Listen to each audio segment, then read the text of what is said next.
Hola, ¿cómo les va? Bueno, vamos a continuar un poco con lo último que habíamos dejado, que había sido que se estaba formando el Estado argentino. Dijimos que la formación del Estado argentino se daba a partir de las llamadas presidencias históricas, que tienen que ver con las presidencias de Mitre, Sarmiento y Avellaneda. Ahora, a partir de 1880, con la presidencia de Roca y las presidencias que le van a seguir, vamos a hablar de la consolidación del Estado argentino. ¿Qué significa esto? De que el Estado, ese Estado que nosotros vimos, que tuvo un ejército, ese Estado que vimos que se regularizaron las economías, ese Estado que ahora tenía un territorio, ese Estado que empezó a recibir inmigración, que empezó a crear redes ferroviarias, ¿se acuerdan? Que llegaban hasta el puerto, que yo les decía, fíjense que todo tiene forma hasta el puerto de Buenos Aires. Todo ese estado se va a consolidar, es decir, va a quedar fijo a partir de la presidencia de Roca. Y hablando de tipos de estado, como habíamos visto anteriormente, este va a ser el primer tipo de estado que nosotros vamos a tener, que se va a llamar el Estado liberal oligárquico. ¿Por qué llamamos el Estado liberal oligárquico? Estado liberal, tanto como lo habíamos visto anteriormente, tiene que ver porque el Estado no intervenía en la economía directamente. Es decir, que el mercado manejaba lo que nosotros habíamos visto, los precios y demás. Pero, ¿por qué hablamos de oligárquico? Porque a nivel gerencial, es decir, a nivel político, los que gobernaban durante esta época era una pequeña oligarquía, era un pequeño grupo, sobre todo de terratenientes, gente con muchas extensiones de tierra, que gobernaron durante todos estos años y gracias a algo que fue el fraude. Ahora bien, ¿por qué el fraude? Porque durante todo este tiempo no hubo en la Argentina una ley electoral, por lo tanto era recontra fácil hacer fraude, porque el fraude, yo no estaba violando ninguna ley. Todos los presidentes de esta etapa de la que vamos a hablar, todos son presidentes que fueron votados democráticamente, ahora sin ley electoral, por lo tanto sí se hizo fraude, ¿está bien? Era muy simple de hacer fraude porque había muchísimo analfabetismo. Acuérdense que una de las cosas que empieza a crear esa identidad nacional que hablamos anteriormente fue la ley 1420, que se va a sancionar en 1884 y que va a llevar varios tiempo hasta que todas las generaciones sepan leer y escribir. No va a ser algo que sea rápido, mínimo son 20 años. Todas esas leyes, todos esos cambios, son cambios a futuro, son cambios para mucho más adelante, son lo que se llaman visionarios o políticas de Estado, es decir, que no importa el presidente que esté, sino que esa política va a continuar. ¿Bien? Sigo. Esta etapa oligárquica, como yo les digo, estaba basada principalmente en el fraude, es decir, las personas iban a votar y les decían que tenían que votar, o como el voto era cantado, yo les decía que votaba Pepito y ellos anotaban Josecito y ya está, porque yo no lo podía discutir si yo no entendía lo que estaba anotando. No había boletita como la que vemos ahora, ¿está bien? Es completamente distinto. Entonces ustedes piensen algo muy precario, pero hay que tener en cuenta de que no se estaba violando una ley. ¿Por qué? Porque también se encargaron de no hacerla la ley, porque no les convenía. Entonces, este sistema va a durar bastantes años, ya que van a ver que esto va a durar hasta 1912, cuando se vote la famosa Ley Sáenz Peña del voto secreto, universal y obligatorio. ¿Bien? Durante esta consolidación del Estado, algo que quiero que tengan en cuenta va a ser el lema que van a usar, que es orden y progreso. ¿Qué significaba esto? Que para que pueda haber un progreso, es decir, para que se pueda avanzar, para que el país crezca, lo que se necesitaba era orden. ¿Y a qué le llamaban orden en este caso? Acá ya no era terminar con el indio, porque al indio ya lo hemos casi terminado, era terminar con el caudillismo. Aquellos caudillos que habían gobernado las provincias y que ya ahora no eran lo que esta clase gobernante quería. Entonces había que terminar con el caudillismo de las provincias y poco a poco empezar con esta educación de la que estábamos hablando y obviamente con las reglas que se estaban poniendo. Piensa que nosotros, en Argentina, nosotros miramos siempre a Europa. Europa siempre fue el modelo a seguir para nosotros. Entonces, siempre los regímenes europeos para nosotros siempre fueron muy importantes.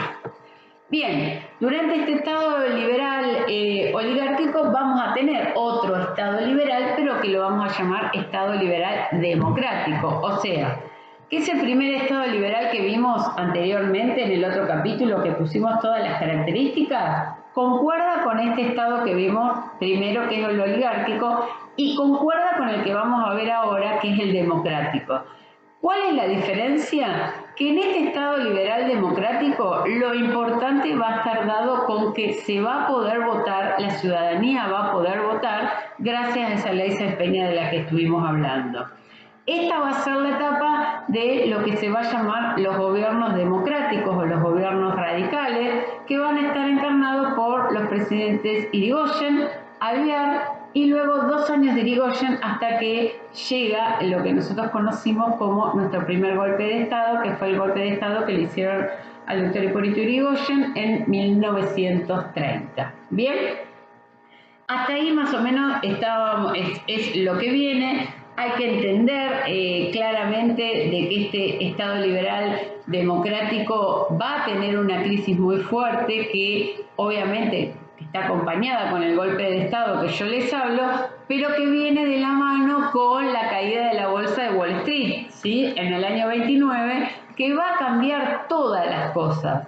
Porque hasta Estados Unidos, que fue un país totalmente liberal, llegado a este punto, tuvo que intervenir en la economía para que la economía no se les desbaratara y se les fuera por los aires. ¿Cuál fue la diferencia? Que Estados Unidos lo hizo durante un tiempo y se volvió a alejar. Y eso lo hace continuamente, ¿eh? O sea, cuando las papas queman, el Estado aparece, pero después se retira. No se queda toda la vida el Estado. Va y viene, va y viene. ¿Bien? Siga. Acuérdense que a este Estado liberal del que hablamos, antes del que seguía lo que nosotros hablamos como estado de bienestar. Argentina también lo va a vivir ese estado de bienestar, nada más que acá en Argentina, como le cambiamos el nombre, le vamos a poner estado social. ¿Sí? Pero las características son las mismas que ustedes vieron, ¿eh? No se preocupen demasiado porque las características son las mismas. El Estado social va a arrancar en el 30, después del golpe que estamos hablando, y sobre todo los gobiernos de Justo y de Castillo. ¿Por qué? Porque obviamente el Estado tuvo que intervenir en la economía por la crisis económica que había. ¿Y de qué manera va a intervenir? Se va a crear el Banco Central, va a estar la DGI, se van a crear juntas reguladoras. Las juntas reguladoras, espero que se acuerden por historia, las juntas reguladoras tenían que ver con que se regulaba la producción que se estaba haciendo del campo, es decir, si mucho se había sembrado de una cosa, no se dejaba sembrar más para que el precio no baje. Acuérdense, oferta y demanda. Eso tiene que estar más o menos equilibrado para o que no sea muy caro o que no sea muy barato. ¿Está? Esa junta reguladora es una intervención del Estado y se tuvo que hacer porque no hubo alternativa en ese momento. Ahora, si hablamos de Estado social, yo sí tengo que decir que empezó en el 30, pero el Estado social más fuerte va a venir en los 40 con el peronismo. El peronismo va a ser el encargado de hacer una intervención muy fuerte del Estado. Tengan en cuenta que se privatizaron muchísimas empresas, se creó el IAPI, Instituto Argentino para el Intercambio. Ese instituto lo que hacía era comprarle la producción al campo, venderla en el extranjero y entre esa compra y venta, la guita que sobraba la invertía en la industria. Eso generaba puestos de trabajo. Tengan en cuenta que en ese momento las empresas públicas como el gas y el agua pasaron a ser muy importantes, con muchos empleados, se tomaban empleados públicos, se construían barrios para que la gente, el barrio obrero, para que tengan una idea, para que la gente tuviese lugares donde vivir, es decir, el Estado estaba continuamente presente en la vida de la gente. A eso se le llamó el Estado social acá en la Argentina. Que tuvo una pequeña parte también que, si ustedes lo tienen que haber visto en historia o lo van a ver en historia, que va a ser el Estado que tiene que ver con el desarrollismo, Estado desarrollista. es el Estado que va a venir después de la mano de Frondizi, después del golpe del 55, y que va a aplicar todo lo que tenga que ver medidas para el desarrollo económico. No nos vamos a poner a hablar acá de economía porque no. Lo ven en otro lado. Así que la realidad es esta. Ustedes van a tener un estado de bienestar, como dijimos anteriormente. Acá en Argentina se va a llamar de dos maneras. Por un lado va a estar el estado social, que es una primera parte, y por otro lado va a estar el estado desarrollista, que es una segunda parte de este estado social. Argentina tuvo muchos problemas, tengan en cuenta de que hay muchos golpes de Estado, los presidentes no pueden terminar sus mandatos, a la vez obviamente llegan crisis mundiales, las crisis mundiales a nosotros nos tocan todos, porque nos pegan todos, porque tenemos economía dependiente, y así es como llega acá lo que tiene que ver con lo que ustedes vieron, el Estado neoliberal. Se acuerdan que surge a partir de un acontecimiento clave, que fue la crisis del petróleo en el mundo, y eso también repercute acá en Argentina. En Argentina ese tipo de política se va a empezar a aplicar si quieren, con el proceso de reorganización nacional, con el ministro de Economía Martínez de Hoz, Videla como presidente, en donde se van a privatizar, es decir, todo lo que yo dije que se estatizó en la etapa social, bueno, se va a privatizar en la etapa neoliberal. Nos vamos a endeudar muchísimo, se va a hacer un cambio económico muy grande, lo social empieza a quedar de lado, es como que no empieza a haber tanta importancia, se eliminan aranceles de importación. Ustedes van a leer eso y dicen, ¿qué es esto? Bueno, es importante. ¿Por qué? Aclaro. En Argentina construir o hacer cosas es caro. ¿Por qué? Porque nosotros tenemos problemas de impuestos que son carísimos y demás y toda la historia. Entonces, si yo quiero hacer este estuche de cuero, ¿sí?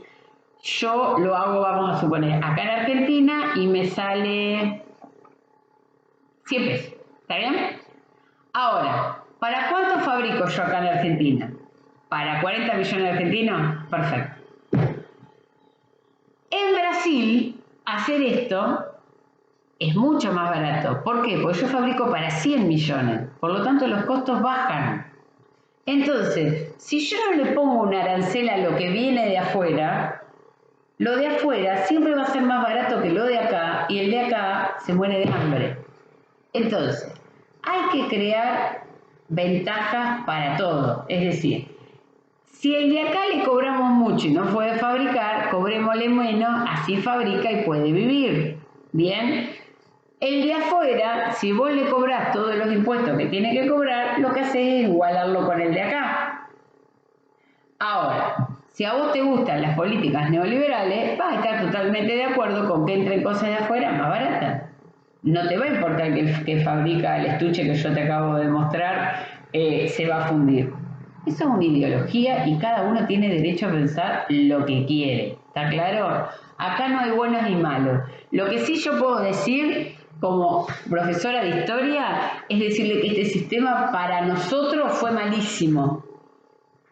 Es decir, para la Argentina fue terrible. Acá se implementó en el proceso de reorganización nacional y después con Menem en los 90, cuando se hizo el famoso 1 a 1. El 1 a 1 era $1, $1. Eso fue muy complicado porque cuando quisimos salir de eso vino lo que fue después la crisis del 2001, en algún momento la vamos a ver, pero se pagó muy caro ese tiempo del 1 a 1, ese tiempo de Estado neoliberal y demás. Fue una época bastante complicada. Yo no puedo opinar cómo le fue al resto de los países porque no lo sé. Obviamente no estoy en contra de la gente que le gusta el modelo neoliberal, ni al que le gusta el modelo social, ni al que le gusta el modelo liberal. Cada cual piensa lo que quiere. Pero sí tengan en cuenta que eso sí, no me lo puede negar nadie, que el modelo neoliberal acá en Argentina, que para mí se aplicó únicamente con el proceso de reorganización nacional y con Menem, ya que fueron todos los pasos de lo que es un Estado neoliberal, privatizaciones, el Estado se desentiende de lo social, flexibilización nacional, se eliminan los aranceles de las importaciones, etcétera, etcétera, etcétera, eso se vio todo, absolutamente todo, en esos dos estados, esas dos épocas de nuestra historia. Proceso de reorganización nacional desde 1976 a 1983, perdón, y luego en los 10 años de Menem, que van desde 1989 a 1999. Tengan en cuenta que esta etapa el Estado también se va a despreocupar de todo, se despreocupa de lo que tiene que ver con la salud, con la educación, con la seguridad, aparece casi todo lo que tiene que ver con lo que ustedes conocen como seguridad privada. La seguridad era bastante mala, sin los casos capaz de inseguridad que tenemos hoy en día, pero fue una etapa bastante complicada, y principalmente no en ese momento, pero sí trajo consecuencias muy, muy, muy graves para después. Muchas cosas también hay que entender que no las sabíamos en ese momento, sobre todo en el proceso de reorganización nacional. Bueno, espero que les haya servido y espero que esto se acabe y no tenga que grabar más videos y que podamos estar en el aula para hablar mejor y divertirnos un poco más. Un beso para todos, que la pasen bien.